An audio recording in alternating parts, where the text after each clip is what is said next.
For the full bootcamp benefits, sign up at westcough.com/bootcamp. Hello, this is David, and in this video I'm going to explain to you why you do not need to exercise intensely, or even at all for that matter, in order to lose weight. Now, the reason for this is because losing weight all comes down to being in a caloric deficit, i.e. consuming fewer calories than you burn off, where our bodies are constantly burning off energy just in keeping us alive, and therefore we are in a natural state of weight loss. To explain further, whilst we are not eating, we do not put any calories into our body, whereas our bodies are constantly burning off energy in keeping us alive, and therefore we are naturally in a caloric deficit and therefore naturally in a state of weight loss.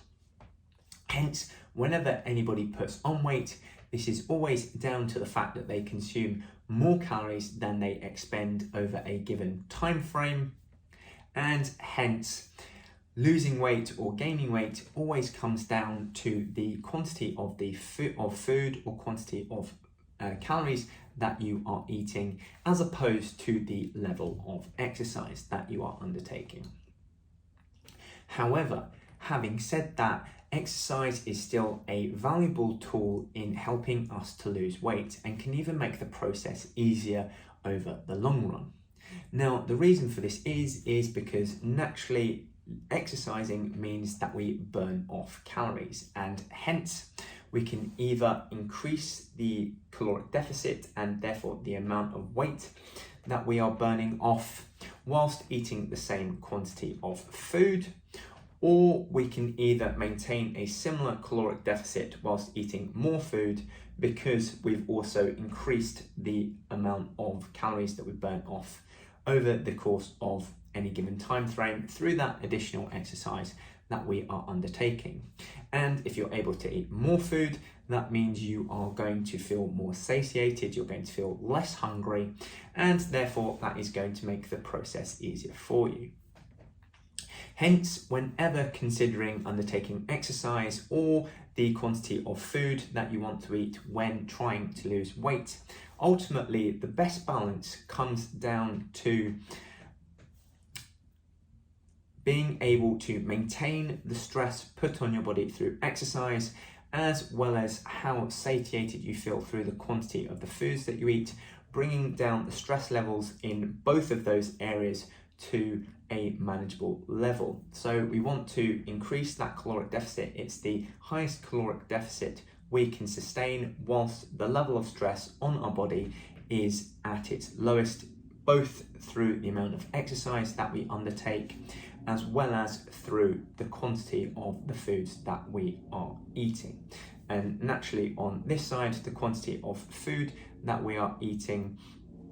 the more that we eat, the lower, the more satiated we're going to feel, and therefore the less stress we're going to feel in that realm. However, at the same time, we've also got to make sure that we are not burning ourselves out with regards to exercise, because therefore that also becomes sustainable, meaning we're unable to maintain that high caloric deficit over the long run. So to link this into a story, back in my second year at university, I was exercising very intensely. I was doing 3 and even up to 4 hours of exercise on any given day, whilst also eating very little and therefore creating massive calorie deficits. However, despite this, because I was burning myself out through exercise and also just not eating enough, it meant that I was unable to sustain this, and I frequently binged, ate, and was unable to train at the quality that I wanted to, meaning that my weight loss wasn't really all that safe, I wasn't doing it all that well, and at the same time I wasn't able to train at the quality that I wanted to, meaning I didn't really improve at my sport all that much either. However, contrast that to a few years later when I went on a holiday to Australia. My exercise routine came down in the quantity of exercise that I was doing over the course of the 3 weeks that I was there, because ultimately I was on holiday and therefore just wanted to take a bit of a break. However, I managed to maintain my mass over the course of that holiday, and that was all down to making better nutritional choices, meaning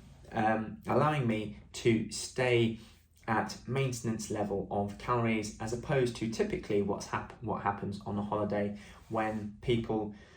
eat more food than they would normally do but exercise less than they would normally do, shifting the balance quite heavily in favour of a calorie surplus and therefore weight gain, and then put on a significant amount of weight over the course of that holiday. And therefore